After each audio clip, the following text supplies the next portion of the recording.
जब ईश्वर था और ईश्वर है तो जिस समय भगत सिंह को फांसी दिया जा रहा था ईश्वर कहाँ था? जिस समय महात्मा गांधी को गोली मारा जा रहा था उस समय ईश्वर कहाँ था? जिस समय औरतों से ब्रेस्ट कर लिया जा रहा था उस समय ईश्वर कहाँ था? समाज कभी भी धर्म, जाति, लिंग या स्थान के आधार पर अगर भेदभाव का शिकार हो जाए तो वो देश तरक्की नहीं कर पाएगा, समाज तरक्की नहीं कर पाएगा। क्यों? पेरियार साहब ने जाति से लेकर ईश्वर तक का विरोध किया है, तो ये क्यों किया उन्होंने विरोध? यार, मैं हूं मनीष माहिर और आप हैं पब्लिक ऑफ इंडिया ऑफिशियल के साथ। आज पेरियार साहब का जन्म दिवस है। आज उन्हीं के उपलक्ष्य में मेरे साथ नसीम सर है जो पसमानदा समाज के ज़िला अध्यक्ष भी है। इनसे कुछ बातें होगी। पेरियार साहब ने धर्म में होने वाली पाखंड, भेदभाव, ऊंच नीच, जाति के आधार पर जो भी समाज को कठिनाइयाँ झेलना पड़ता था उसके विरोध में उन्होंने खुलकर उसका विरोध किया है। तो इसी के बारे में हम कुछ बात करेंगे, जो कि आर्टिकल 15 में भी लिखा हुआ है कि आप धर्म, जाति, लिंग के आधार पे किसी भी व्यक्ति से किसी प्रकार का आप भेदभाव नहीं कर सकते हैं। सबसे पहले सवाल करने से पहले नसीम जी का बहुत बहुत स्वागत है मेरे चैनल पे। जी बहुत बहुत शुक्रिया मनीष माहिर जी। मैं भी पब्लिक ऑफ इंडिया चैनल के देखने वाले और सुनने वाले श्रोता का हार्दिक स्वागत करता हूं। और आज जैसा कि आपने कहा कि ईवी पेरियार रामास्वामी जी का जन्मदिन है, मैं पूरे भारत के लोगों को इस जन्मदिन की मुबारकबाद देता हूं। और आपने बताया कि उनकी जो सामाजिक न्याय की लड़ाई थी वो धर्म पाखंड के विरुद्ध था। और आपने जिक्र किया संविधान में निहित आर्टिकल 15 का, तो ये बात सही भी है कि भारत के संविधान का आर्टिकल 15 मूल अधिकार के अंतर्गत आता है, जिसको कि इंग्लिश में हम लोग फंडामेंटल राइट कहते हैं। ये फंडामेंटल राइट जो है, अभी मेरे पास भारत का संविधान भी है और मैं अपने दर्शकों को दिखाना भी चाहता हूँ कि ये आर्टिकल 15 है। आप इसको पढ़ सकते हैं, देख सकते हैं।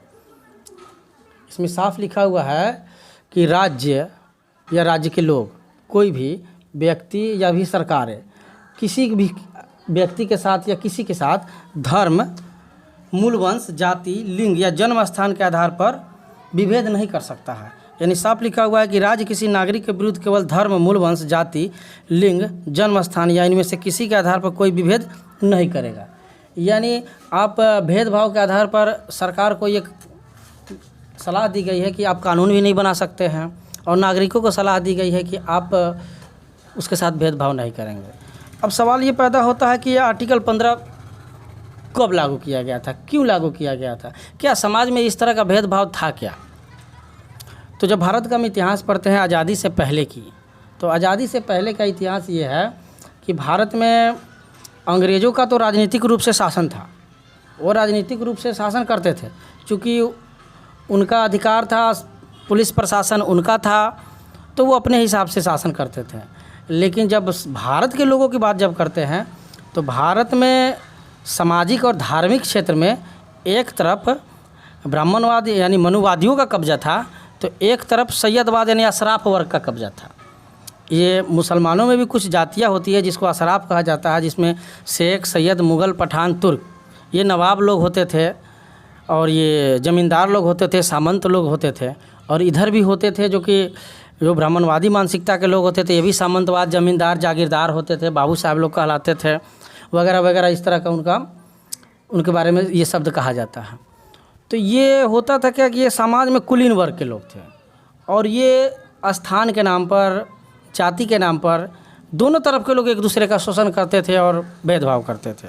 जैसे मुसलमानों में अशराफ वर्ग जो है वो निचली कास्ट के मुसलमानों के साथ भेदभाव करता था। जैसे मुसलमानों में कुछ जातियाँ हैं जो कि शेड्यूल कास्ट से ही धर्म परिवर्तित है। जो आज यहाँ पे एक मिनट, पेरियार साहब ने जाति से लेकर ईश्वर तक का विरोध किया है, तो ये क्यों किया उन्होंने विरोध? पेरियार ईवी रामास्वामी जो थे शोषित वंचित समाज से आते थे और धर्म के नाम पर, ईश्वरत्व के नाम पर उनके समाज के साथ बहुत ज़्यादा शोषण हुआ था। अब वो शोषण के शिकार व्यक्ति थे, इसलिए उन्होंने उस चीज़ का ही विरोध कर दिया डायरेक्ट कि जिससे हमको हमारा भला ही नहीं हो रहा है, हम उसका विरोध करते हैं। आपको क्या लगता है कि धर्म का विरोध करके, जाति का विरोध करके, ईश्वर का विरोध करके समाज को एक सही दिशा में ले जाया जा सकता है? समाज कभी भी धर्म, जाति, लिंग या स्थान के आधार पर अगर भेदभाव का शिकार हो जाए तो वो देश तरक्की नहीं कर पाएगा, समाज तरक्की नहीं कर पाएगा। क्यों? जैसे देखिए, ऊबड़ खाबड़ भूमि अच्छी पैदावार नहीं दे सकती है, और नहीं होता है कि ऊंच खाल रोड अच्छा गति नहीं दे सकता है। उसी तरह से जिस समाज में अगर भेदभाव जो जन्म के नाम पर हो, स्थान के नाम पर हो, लिंग के आधार पर हो, धर्म के आधार पर हो, जाति के नाम पर हो, तो ये समाज भी तरक्की नहीं कर सकता है। आगे का सवाल रखें सर। तो पेरियार का उद्देश्य था कि मतलब नास्तिकता, यानी नास्तिकता उनका इस बेस पे बनता है कि जो समाज में जात पात, भेदभाव, ऊंच नीच, धर्म और ईश्वर के नाम पे लोगों को, कमज़ोर लोगों को सताया जाता था, यानी उसको लूटा जाता था। इसको बैन करके एक स्वच्छ समाज जिसमें समानता का अधिकार हो, जिसमें संविधान में भी लिखा हुआ है, बाबा साहब ने भी लिखा है कि यदि देश को समानता का अधिकार नहीं मिलता है तो वह देश राजनीतिक रूप से आज़ाद नहीं हो पाएगा। बाबा साहब का भी कहना है जाति समाप्त हो जाना चाहिए। तो क्या आपको लगता है कि जाति समाप्त हो जाना चाहिए? और जाति समाप्त कैसे होगी? यानी ब्राह्मणिज्म को ख़त्म करना पड़ेगा, यानी ब्राह्मणवाद जो है उसको ख़त्म करना पड़ेगा। आपका इस पर क्या विचार है? देखिए, भारत में जाति व्यवस्था जो है क्रमिक असमानता पर आधारित है, यानी ऊंच नीच की भेदभावना ज़्यादा है, और जातियों में भी उपजातियाँ हैं, और उपजातियों के भी बहुत सारी बाउंड्रियाँ हैं। तो अब सवाल ये बनता है कि जब क्रमिक असमानता है, यानी एक ऊंच है एक नीच है, और वो हमेशा नीच रहेगा, एक हमेशा ऊंच ही रहेगा, यानी प्रमोशन नहीं हो सकता, उसका डिमोशने होगा। तो इस आधार पर देखा जाए कि अगर इस तरह का व्यवस्था अगर हो, चाहे वो हिंदुइज़्म में हो या फिर मुसलमानों में हो, तो फिर ये समाज कभी तरक्की करने वाला नहीं है। इसलिए हम हर बुद्धिजीवी पढ़े लिखे लोगों से ये आग्रह करते हैं, और भारत के सबसे ज़्यादा जो संवैधानिक पद पर बैठे हुए लोग हैं उन लोगों से आग्रह करेंगे कि आप कम से कम जातिवाद को ख़त्म करने के लिए, चाहे वो किसी भी धर्म या संप्रदाय के मानने वाले लोग हो, जातिवाद ख़त्म करने के लिए आगे आए। जातिवाद ख़त्म होगा, क्रमिक असमानता ख़त्म हो जाएगी, सब लोग बराबर हो जाएंगे। और रह गई बात पेरियार रामास्वामी की, पेरियार रामास्वामी एक मानवतावादी सोच के लोग थे। वो नहीं चाहते थे कि जाति और धर्म के लोग नाम पर लोग बंटे, ईश्वर के नाम पर बंटे। इसलिए उन्होंने एक ऐसा मतलब समाज की स्थापना करना चाहा था जिसमें कि सब लोग बराबर हो, सब लोग बराबर हो। जैसे संत रविदास जी का एक कथन है कि ऐसा चाहूँ राज में जिसमें सबको मिले अन्न, यानी कोई ऊंच नीच नहीं हो, कोई गरीब नहीं हो, कोई भूखा नंगा ना हो। तो पेरियार रामास्वामी भारत के बहुत अच्छे शिक्षाविद और समाज सुधारक लोग हैं। व्यवस्था परिवर्तन की लड़ाई फिर जब पेरियार रामास्वामी इतने समाज बड़े स्तर का समाज सुधारक है तो उनका विरोध क्यों किया जाता है? किस लोगों के द्वारा किया जाता है और किस लालच में किया जाता है? पेरियार रामास्वामी जी का विरोध करने वाले लोग के बारे में हम यही कहेंगे कि उनका विरोध ना करें। हम कहते हैं कि उनके बारे में पढ़ें, उनके बारे में जानें, असल मकसद उनका क्या है, कि वो किस चीज़ का विरोध कर रहे हैं। वो न किसी जाति का विरोध करते हैं, न किसी धर्म का विरोध करते हैं, न किसी के इष्ट देवता का वो विरोध करते हैं। नहीं, वो बोलते हैं भगवान के बारे में कि तुम क्या कायर हो कि छुप कर रहते हो, क्या तुम लोभी हो कि लोग से दही दूध लेते हो। वो तो भगवान पे डायरेक्ट सवाल कर रहे हैं ना। तो भगवान को भी क्या चाहिए जनता से, बताइए। देखिए, उस ज़माने में होता क्या था कि वो तो शोषित वंचित समाज से थे। जो शोषित वंचित समाज जो आज का SC ST OBC है, तो खास करके वो शेड्यूल कास्ट समाज से वो आते थे। तो उनके समाज के साथ उनके महिलाओं को, नौजवानों के साथ बड़ा अत्याचार होता था। और होता क्या था, तो अब मान लिए कि जो ईश्वर को मानने वाले लोग थे और उनके साथ अत्याचार होता था, तो कहते थे कि तुम ईश्वर को मानते हो तो तुम्हारे साथ अत्याचार हुआ है, तो तुमको ईश्वर काहे नहीं बचाने आया है। मेरा भी सवाल है, सही बात है कि यदि जब ईश्वर था और ईश्वर है, तो जिस समय भगत सिंह को फांसी दिया जा रहा था ईश्वर कहाँ था? जिस समय महात्मा गांधी को गोली मारा जा रहा था उस समय ईश्वर कहाँ था? जिस समय औरतों से ब्रेस्ट कर लिया जा रहा था उस समय ईश्वर कहाँ था? तो इस तरह से रामास्वामी का जो सवाल है कि क्या तुम कायर हो कि छुप कर रहते हो और रात्रि में अपना भोजन लेते हो, ये तो सवाल मेरे हिसाब से भी सही है। तो ऐसे बड़े समाज सेवी का तो हमें विरोध नहीं करके बल्कि उनको समझना चाहिए और उनका सपोर्ट करना चाहिए। हाँ, तो मान लीजिए जो दुखी पीड़ित समाज है और किसी चीज़ से पीड़ित है तो ऑटोमेटिकली है कि उनका आवाज़ तो उठाएगा ही, वो तो खोजेगा है कि भाई हम जिस ईश्वर को पूज रहे हैं वो हमको बचाने की नहीं। उनके अधूरे सपने को ललई सिंह यादव पेरियार के नाम से ही वो भी जाने जाते हैं, उनके उत्तर अधूरे भारत के सपने। पेरियार हाँ उनको कहा जाता है। हाँ हाँ, उनका उन्होंने ही रामायण है। उन्होंने ही उनके सपनों को साकार किया है। हाँ, तो ललाई अथी पेरियार जो है यानी उत्तर भारत के पेरियार ललाई सिंह यादव। हाँ, ललाई सिंह यादव, उन्होंने एक ग्रंथ भी लिखा था सच्ची रामायण। हालांकि मैं उसको पढ़ा नहीं हूँ, लेकिन उसके बारे में मैंने सुना है कि वो भी बहुत अच्छे शिक्षाविद थे और समाज सुधारक थे, और व्यवस्था परिवर्तन की लड़ाई में उनका बहुत बड़ा योगदान रहा है। और ये यूपी के ही रहने वाले थे। और एक उनके बारे में ये भी आता है कि उन्होंने समाज के लिए अपना तन मन धन क्या मतलब ज़मीन जायदाद बेचारा सब चीज़ गंवा दिया, लेकिन समाज में ही अपना जीवन काल को बिता दिया। इस तरह का बात में ऐसे लोगों का कौन सा लोग बैकआउट करता है, फिर कहता है कि हम बड़े देशभक्त हैं, राष्ट्रभक्त हैं। ऐसे ये लोग राष्ट्रभक्त हुए जो वास्तव में देश के लिए, समाज के लिए लड़ा है, अपना सर्वस्व न्यौछावर किया है। डॉक्टर अम्बेडकर बीमारी हालत में भी रहते हुए संविधान लिखा, बहुत सारे पुस्तकों को लिखा। उनका कहना था कि हमें समानता और एकता बंधुत्व के आधार पे ही देश के नियम को लागू करना चाहिए। लेकिन कौन लोग विरोध करते हैं इसका, विरोध करके आखिर वो क्या हासिल करना चाहते हैं? सबसे बड़ी चीज़ है सर कि राष्ट्रभक्त और देशभक्त वही लोग होते हैं जो देश के कानून का पालन करने वाले लोग होते हैं, जो देश के कानून का पालन करते हैं। और देश जब विकट परिस्थिति में हो तो सर्वोच्च न्यौछावर करने की भावना जिसके अंदर होता है वही देशभक्त होता है। और देशभक्त उसे नहीं कहा जाता है जो समाज को तोड़ने का काम करे, और वो समाज जाति के नाम पर हो या धर्म के नाम पर हो, स्थान के नाम पर हो, लिंग के नाम पर हो। तो ये विभेदकारी नीतियाँ जो है, चाहे विभेदकारी बातें जो करता है, हमको नहीं लगता है कि ये देशभक्त हो सकते हैं। क्योंकि ये जब भारत का संविधान आर्टिकल 15 इसका जो विभेद करता है, आप उसी चीज़ को बोलते हैं, मतलब आप संविधान का विरोध करते हैं।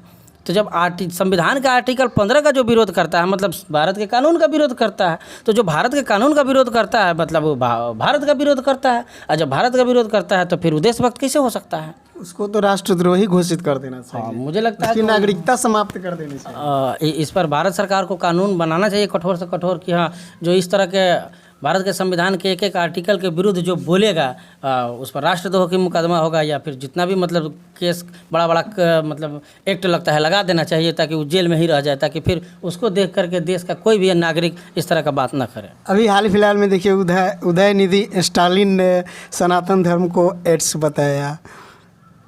उनका कहना है कि ये हिंदू सनातन जो है एकदम बिल्कुल इसको समाप्त हो जाना चाहिए, ख़त्म हो जाना चाहिए, क्योंकि सनातन धर्म से ही भेदभाव, ऊंच नीच, जातीयता बढ़ा हुआ है।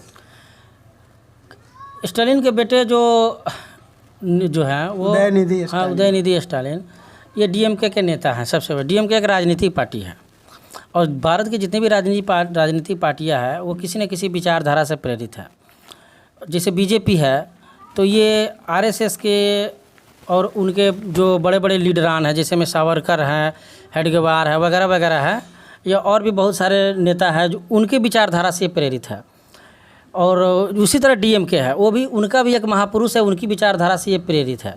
तो उनकी विचारधारा में उनके जो समाज के लोग हैं जिस विचारधारा से दुखी पीड़ित थे, तो अब रह गया बात तो उनका भारत का संविधान अभिव्यक्ति की आज़ादी देता है, और अब उनका अपना पर्सनल विचार है या फिर उनकी पार्टी के विचार है तो उनके पार्टी या फिर उनके व्यक्तिगत तक ही सीमित रहेगा। और रह गया बात देश के लिए ये एक ही विचारधारा को पूरा थोपना, ये देश के संविधान के विरुद्ध भी होता है। तो मुझे नहीं लगता है कि इस बात को ज़्यादा हवा देना चाहिए। ये उनका अपना व्यक्तिगत विचार है और देश के लोगों को भी ध्यान नहीं देना चाहिए अपना अपना। यानी स्पष्ट है कि धर्म के मुद्दा को राजनीतिक मोड़ नहीं देना चाहिए, क्योंकि धर्म अलग है और देश का विकास का मुद्दा अलग है। एकदम सही बात है। धर्म और राजनीति अलग अलग विषय है। अगर राजनीति में धर्म आ गया तो फिर सत्यानाश होना ही है।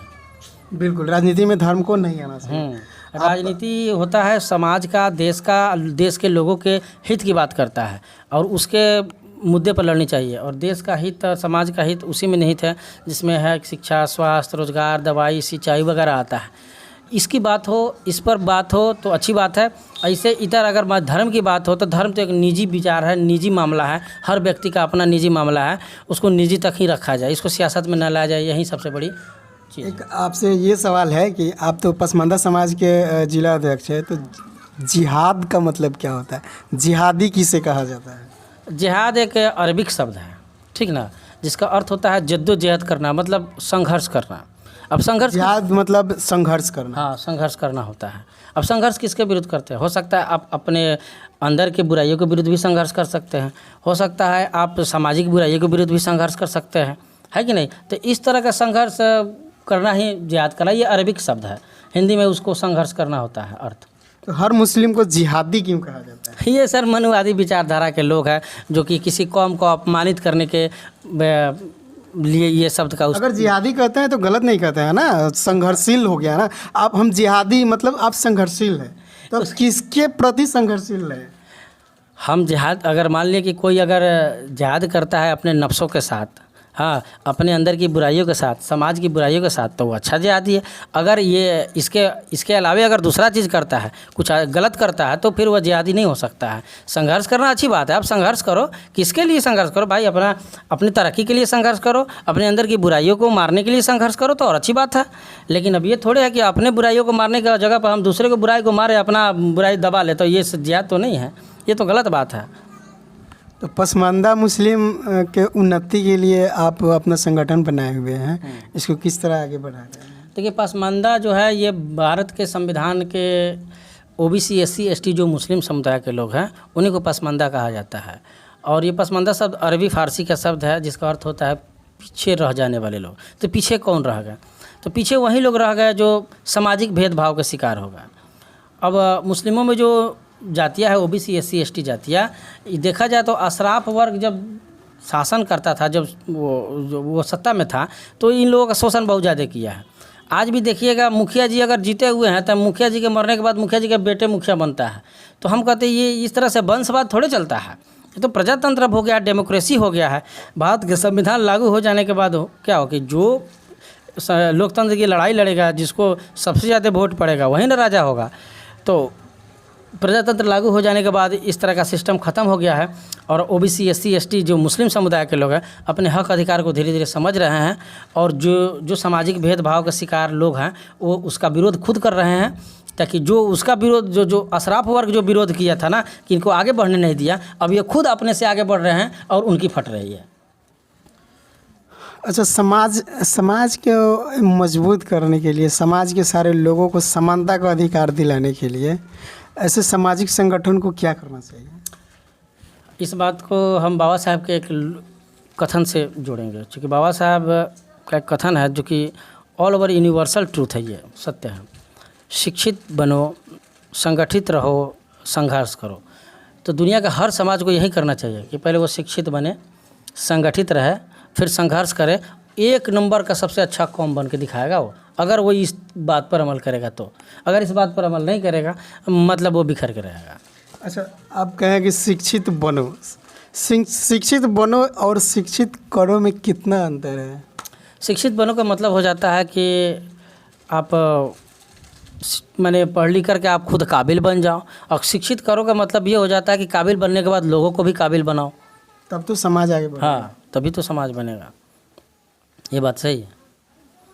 इसलिए तो बाबा साहब कहा हुए थे कि कुछ 10-15 लोगों को विदेश भी भेजे थे पढ़ने के लिए, और जब पढ़ के आए तो क्या हुआ कि उनको धोखा दे दिया। तो बाबा साहब कहे भी थे कि हमें तो पढ़े लिखे लोगों ने धोखा दिया। अधिकांशतः बात सही है कि ओबीसी SC ST चाहे हिंदू हो या मुस्लिम समाज के लोग हों, ये पढ़ लिख जाने के बाद ही सामाजिक का ही विरोध करने लगता है, समाज से हट जाता है, आइसोलेशन में चला जाता है, गाँव से भाग जाएगा, शहर में घर बना लेगा, जब अपने जो है कि बस वंशवाद चलाने लगेगा, और उसके बाद में क्या है समाज को छोड़ देता है, समाज के लोगों को गाली देने लगता है। तो हमको नहीं लगता है इस तरह से समाज का कल्याण थोड़े होगा। आप अगर तरक्की कर गए हैं तो आप पीछे वाले को भी आगे लेकर हाथ खिंचुआ बनिए ना। टंग खिंचुआ बनने से क्या फ़ायदा है? टांग खींचिएगा तो कोनो मुंह के भरे गिर जाएगा, हाथ खींचिएगा तो भी ऊंचाई की ओर चढ़ेगा। इसलिए हर पढ़े लिखे लोगों को मैं आग्रह करता हूँ कि वो हाथ खिंचुआ बने, टंग खिंचुआ नहीं। तो जितने भी पढ़े लिखे लोग हैं, बाबा साहब अम्बेडकर ने तो कहा था कि इस लोगों को शिक्षित करो और समाज को जोड़ो, लेकिन यहाँ पे पढ़ लिखे लोग तो उनको धोखेबाज। बाबा साहब अगर आज रहते तो हमको लग रहा है कि जितने भी लोग DM SP collector SC ST OBC में बन रहे हैं, ये सारे लोग धोखेबाज बोलते, इनको धोखेबाज ही नाम दिया जाता क्योंकि बाबा साहब के मुहिम को न जान रहे हैं न समझ रहे हैं, बस पढ़ लिए और कोई भी जॉब ले लिए और अपना परिवार का निर्वहन कर रहे हैं, तो बाबा साहब का मूवमेंट कहाँ चला रहे हैं? तो फिर झूठ का जय भीम करने से कोई फ़ायदा है क्या? तो ऐसे लोगों को, जय भीम वालों को, अम्बेडकरवादियों को आप क्या कहना चाहिएगा? जो अम्बेडकरवादी है, हम सीधे कहते हैं कि जो अम्बेडकर के विचारों को समझता है, जानता है, जो अपने आप को अम्बेडकरवादी कहता है, हमको लगता है बाबा साहब के 22 को प्रतिज्ञा पढ़ ले। अगर 22 को प्रतिज्ञा को पढ़ता है तो उसका पालन करे, और जो इसका पालन नहीं करता है वो हम नकली अम्बेडकरवादी है।